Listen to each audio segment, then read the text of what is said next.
At 11:42 p.m., I am kneeling beside the porcelain bathtub inside Maya Bennett's apartment, checking if my emergency repair is still holding. The faint trickle of water fills the small room, accompanied by the subtle scent of citrus soap. Maya stands so close behind me that I can feel the soft warmth radiating from her skin. I turn off the faucet, wipe my hands on a towel, and look up. All set, but you should still have building maintenance double-check the fittings tomorrow morning. Maya does not answer immediately. Instead, she sits down on the porcelain edge of the bathtub, looking down at me with an intensity that makes the cramped room feel even smaller. Is something wrong? I ask. She reaches out, wrapping her fingers around my wrist. Her skin feels cool, but her grip is firm and deliberate. We need to make sure it can handle real weight, she says softly. I just tested the seal, Maya. It's solid. Maya tilts her head with a faint smile. I meant, let's test it together. I look at the narrow bathtub, then back up into her eyes. Maya, do you have any idea how that sounds? She leans down, her voice dropping to a whisper. I was hoping you would understand it exactly that way. Before I can answer, her smartphone lights up with a loud chime, displaying a notification that will change everything before this night is over. My name is Evan Brooks. I am 31 years old, an exhibit installer for a museum in Alderhaven. I can repair almost anything, except for the fact that I have been deeply in love with my across-the-hall neighbor for 3 full years without ever finding the courage to say it out loud. And if the woman you secretly love pulls you into her bathroom near midnight and asks you to test it together, would you have the strength to walk back across the hall? I met Maya Bennett 5 years ago, the exact afternoon she moved into apartment 5D, directly across the hallway from my unit, 5C. Maya is 29 years old and works as an audio editor for narrative podcasts. She spends her working week listening to strangers talk about love, heartbreak, and unspoken words. The cruel irony is that Maya is an expert at hiding her own story. Our very first interaction began with a cardboard box bursting in our hallway, literature and manuals scattered across the carpet. I knelt to help her gather the pages, and she noticed the heavy leather tool bag over my shoulder. Are you the building handyman?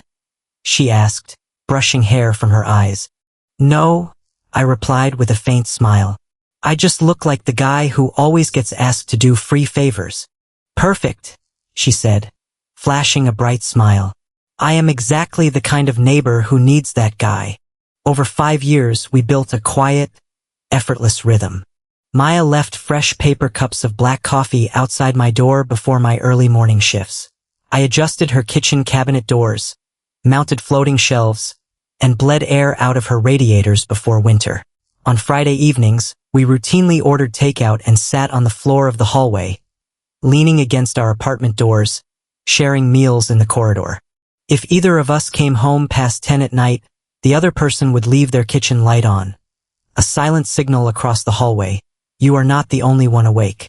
Everyone else assumed we were dating. We denied it so smoothly that it became a running joke. Behind my denial sat a strict, self-imposed rule. Never date anyone living within the span of a single fire door. I created that rule after my ex-fiancée packed her bags 6 years ago for a promotion elsewhere. Before stepping out of my life, she told me I was completely safe to return to, but never exciting enough to make someone want to stay. I carried a quiet fear that I was merely a comfortable landing pad, the reliable man women leaned on when exhausted, but never the man they truly desired. Maya had her own unwritten rule. Never ask anyone to stay. Her childhood was spent moving from one rental apartment to another. When her previous relationship ended, she swore she would never beg anyone to prioritize her again. If someone wanted to be in her life, they had to choose it freely. So there we stood, 2 people on opposite sides of a narrow hallway, waiting for the other to break a rule neither was brave enough to admit existed. I realized I loved Maya 3 years ago, on a freezing November night when she sat on the museum steps for 2 hours just to hand me warm soup after a grueling exhibition opening. I told myself staying silent protected our friendship. I had no idea Maya was using that exact same lie to protect herself from me. At 6:18 p.m. on a quiet Sunday, Maya knocked on my door using her signature rhythm. 2 rapid taps, followed by 1 slow knock. When I pulled the door open, she was standing in the corridor holding a bath towel and a pipe wrench, looking entirely out of her element. "I need your help," she said. "That sentence rarely ends well for my Sunday evening plans," I noted. "My bathtub is broken. Can you be more specific?" If I knew how to be specific about plumbing, Evan, I wouldn't be holding a tool that looks like a medieval weapon. An internal brass connector beneath the faucet had rattled loose, causing water to pool around the base whenever she turned the handle. The building's maintenance crew was off duty until morning. Since Maya had an important remote recording session early the next day, she wanted to know if the leak was an immediate emergency. I agreed to take a look, making her promise she would still let a professional plumber inspect it tomorrow. Maya's bathroom was compact, a pre-war layout where 2 adults could barely stand side by side. Every time she handed me a flashlight or tape, our knees bumped in the tight space. The only sound was the click of my tools and the hum of her air conditioner. "What do you need me to do?" she asked, leaning over my shoulder. "Stand back so I actually have room to work," I said, trying to ignore her proximity. "I am standing back. Maya, your elbow is resting directly on my shoulder blade. That isn't intruding. That's active supervision. It feels an awful lot like pressure. I have complete faith that you perform better under pressure, Brooks." She leaned in closer to inspect the fitting. A loose lock of her dark hair brushed against my cheek, carrying the scent of oranges and vanilla. My fingers slipped off the wrench, dropping it onto the porcelain floor with a loud clatter. "Are you all right?" she asked softly, her breath tickling my neck. "Completely fine," I lied, taking 2 slow breaths before retrieving the tool. It took 40 minutes to stabilize the loose fitting. To test whether the seal held, we needed to let a small stream of water run into the basin. Maya sat up on the porcelain edge of the tub. I stayed on my knees beside her, and that was when she caught my wrist and uttered those undoing words. "Let's test it together. You are referring strictly to the plumbing, correct?" I asked, my voice slightly raspy. "I like that you feel the need to ask," she teased gently. We remained perched on opposite edges of the bathtub, watching the water rise while Maya took immense pleasure in watching my face turn crimson. The temporary fix held firm. However, to prevent overnight pressure buildup, her main water isolation valve had to remain shut off until maintenance arrived at noon. Maya couldn't use her sink or shower, and she had a live recording at 7 in the morning. "You can use my bathroom and sleep in my bedroom tonight," I offered. "I'll take the sofa. Are you inviting me to spend the night, Evan? I am offering access to running water and a functional mattress. You really know how to make a woman feel special." "I can easily revoke the invitation," I countered dryly. 10 minutes later, Maya appeared at my front door carrying 3 separate bags. "You're only staying for 1 night, Maya. 1 bag contains necessities," she explained, stepping into my apartment. "The other 2 are emotional support items." As she crossed my threshold, I felt a shift in the air. Maya wasn't just bringing toiletries into my living room. She was bringing 5 full years of unspoken history right into my personal sanctuary. Beat 1, the crooked mug. Maya walked straight into my kitchen to pour herself a glass of water. As she opened the upper cabinet, her eyes caught a lopsided, hand-molded ceramic mug resting on the top shelf. A terrible piece of pottery she had made during an art workshop 3 years ago and gifted to me as a joke. "I assumed you threw this monstrosity away years ago," she said, holding the crooked mug up.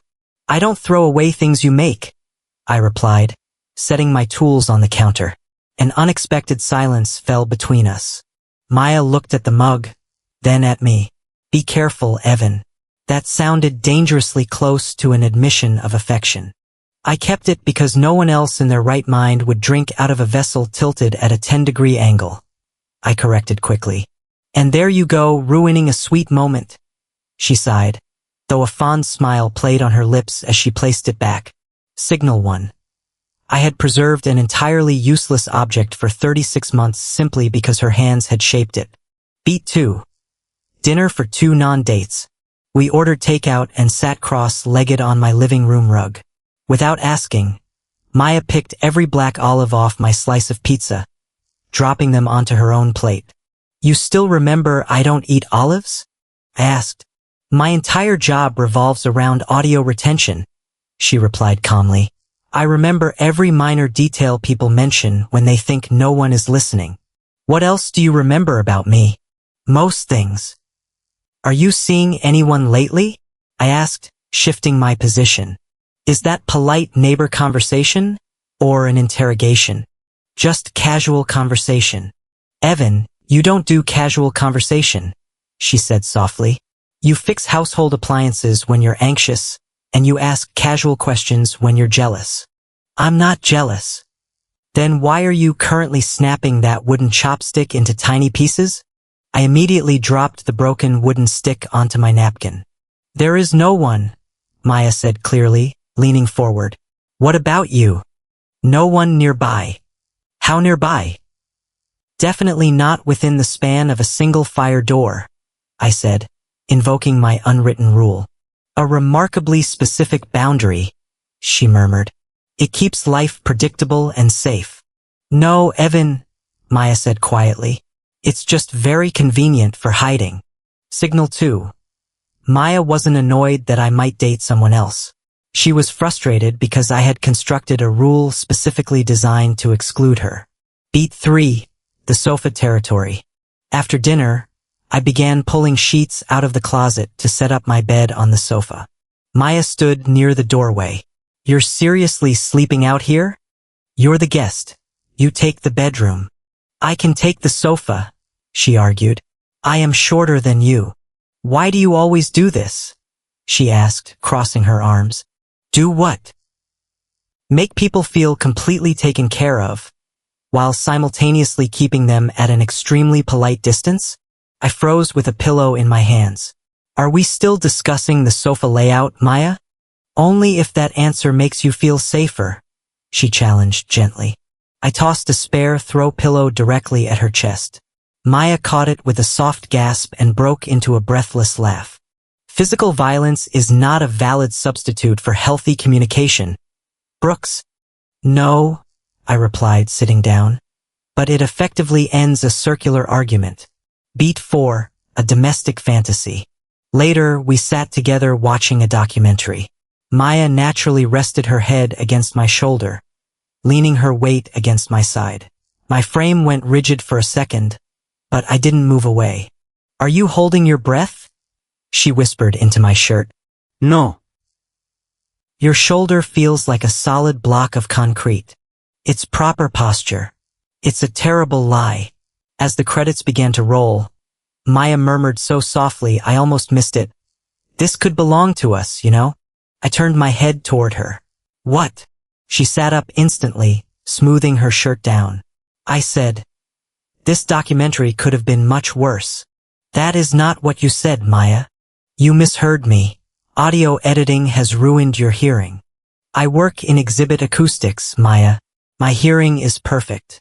Then be a gentleman and pretend it isn't. Beat 5, 2 people at 1 mirror. Before turning in, we stood side by side in my small bathroom, brushing our teeth in front of the mirror. I handed her a brand new, unopened toothbrush from the drawer. Do you always keep fresh toothbrushes stocked for female overnight guests? She asked. It came in a multi-pack, I lied smoothly. Maya stood staring at our dual reflection in the glass, her dark hair tumbling over her shoulders, right beside me in the warm light. We look unnaturally like a real couple, she noted quietly. A couple with terrible communication skills, I added. I caught her gaze in the mirror. Neither of us looked away for several long seconds. The air between us felt thick and fragile. Maya broke the spell first, turning off the faucet. She looked up at me directly. If I ever asked you to stay, would you? Stay where? That isn't an answer, Evan. And that wasn't a real question. She offered a faint smile, though her hand trembled slightly as she set her toothbrush down. Good night, Evan. She walked into my bedroom and closed the door softly. I lay down on the sofa, staring at the thin strip of yellow light beneath my bedroom door, knowing she was lying awake less than 20 feet away from me. At 1:07 a.m., the bedroom door clicked open. Maya stepped out into the dim living room, wearing her oversized gray sweatshirt. She admitted she couldn't sleep, and seeing that I was still awake, she sat down on the hardwood floor, resting her back against the base of the sofa near my feet.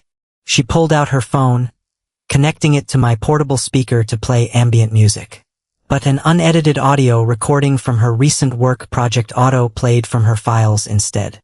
Her own voice resonated softly through the quiet room. Some people feel like a solid roof you can hear rain beating against from inside a warm room. For me, that person has always been Evan. I just don't know if I'm ever going to be a roof for him. Maya lunged forward, hitting the stop button with a sharp gasp. The living room plunged into absolute silence. She sat frozen on the floor, her back turned to me.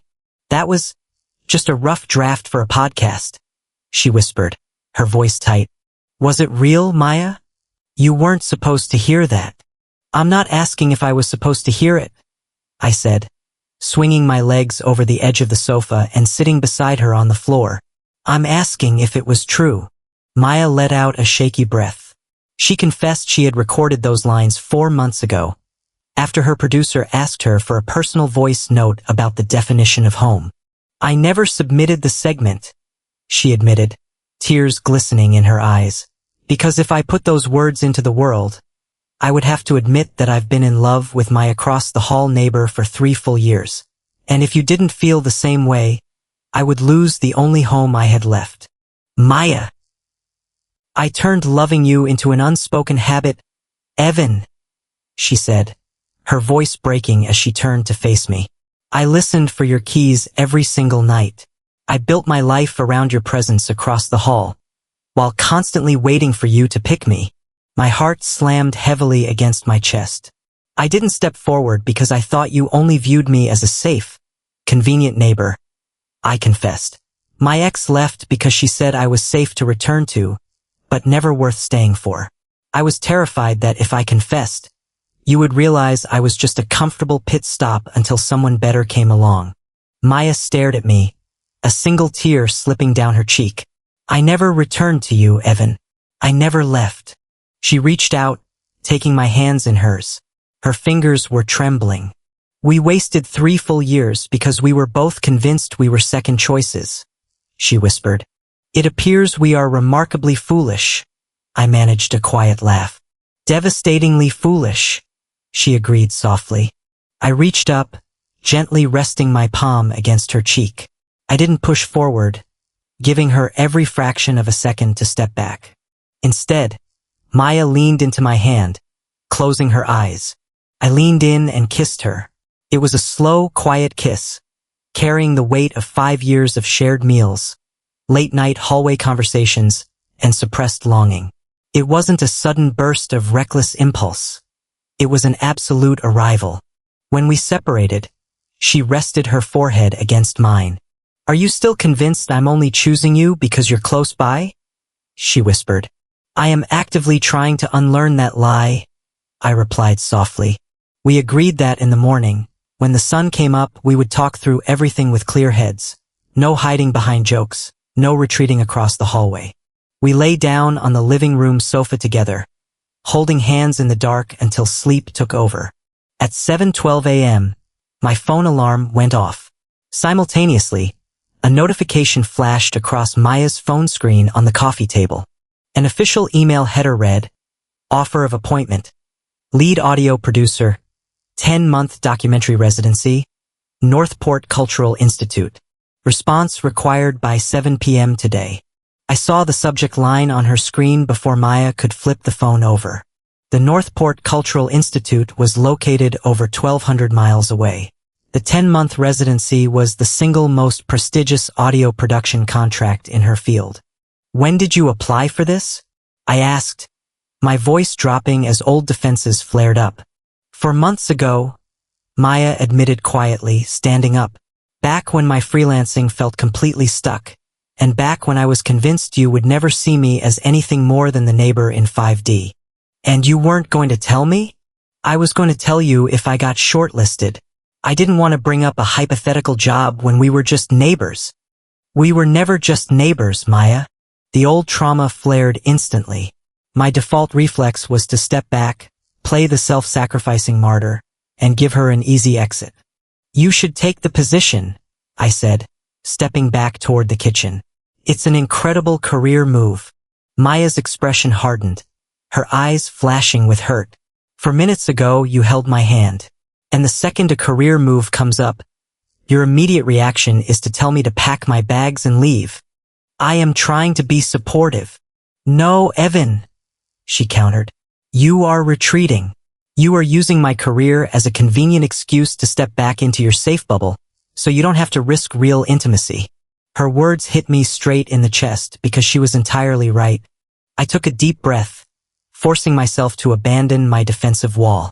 You're right, I admitted, looking her in the eye. I am terrified. I am terrified of you moving 1,200 miles away right when we finally found each other. I don't want you to go to Northport. Maya stopped, her posture softening as she heard the raw honesty in my voice. However, I continued firmly. I also refuse to become the boyfriend who subtly guilt-trips you into shrinking your ambitions just to keep my life comfortable. I am not going to repeat the mistakes of your past relationships. So what are we supposed to do? She asked softly. How do we fix this without destroying what we just started? We stop making executive decisions for each other, I said, walking over to take her hands, and we start building a practical plan together. By 2:30 p.m., the maintenance crew finished repairing her bathroom pipes, confirming her water supply was restored. We sat down at my kitchen table with our laptops, calendars, and notebooks. Maya carefully reviewed her residency contract fine print. The Northport program was structured in 3 distinct creative blocks, with a mandatory 2-week remote editing period between each phase. Meanwhile, I pulled up my museum installation schedule. My exhibit builds were arranged in consolidated 3-week blocks, followed by 10 days of lighter research I could conduct remotely. We mapped out a concrete, shared schedule.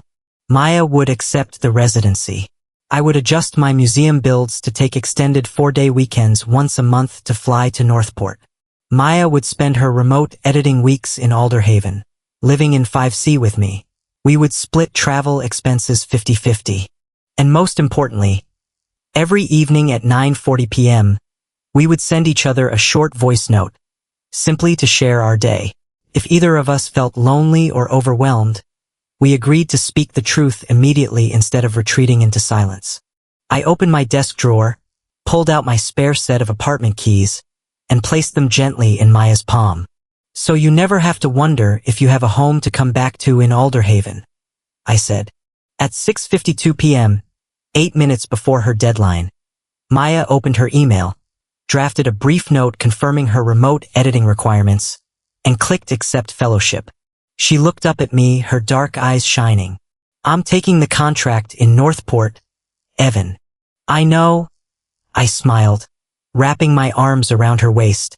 And I'm choosing you, she added, pressing her lips against mine. I'm choosing both. The 10 months that followed were not an effortless fairy tale. Long-distance relationships require relentless work. There were delayed flights that left me stranded in windy airport terminals at 2 in the morning. There were exhausting weeks when Maya was overwhelmed by podcast edits and installation deadlines that kept me stuck in the museum basement for 14 hours a day. We had real arguments, like when I defaulted to saying, I'm fine, instead of admitting I missed her, or when Maya got stressed and fell back into her old habit of apologizing for taking up my time. But neither of us ran away across the hallway. Whenever doubt or fear crept in, we remembered our rule. We picked up the phone and spoke the uncomfortable truth until the air was clear again. I learned to say, I need you, without feeling like a burden. And Maya learned that letting me support her did not mean forfeiting her independence. When her residency concluded, her podcast series was picked up by a national network. She negotiated a permanent hybrid arrangement, allowing her to base her primary editing studio right here in Alderhaven. 6 months after her return, we signed a lease for a larger 2-bedroom unit on the top floor of Haven Court. On the night we finished moving our furniture into the new place, I was kneeling beside the brand new bathtub in our master bathroom, making sure the plumbing fittings were secure. Maya walked into the room, wearing her familiar oversized sweatshirt. She sat down on the wide porcelain edge of the tub, looking at me with a mischievous spark in her eyes. She reached out, wrapping her fingers around my wrist just like she had done a year ago. "We need to make sure this tub can handle real weight," she murmured. I looked up at her, wiping my hands on a towel with a smile. "What are you testing this time, Bennett?" Maya smiled, leaning down to press her forehead against mine. "Not the plumbing, Evan. This life." I wrapped my arms around her waist, pulling her close. "We've already tested it against 1,200 miles of distance, delayed flights, and 2 stubborn people who were terrified of loving each other. It's completely solid. Real love is not about staying at a safe distance to protect yourself from getting hurt. Mature love is about building a space strong enough to hold both people's dreams, speaking the truth even when your voice shakes, and choosing each other every single day. If the person you have secretly loved for years pulled you into a room and asked you to take a risk, would you stay safe behind the door of friendship, or would you give both of you the chance to choose? Let me know your thoughts in the comments below.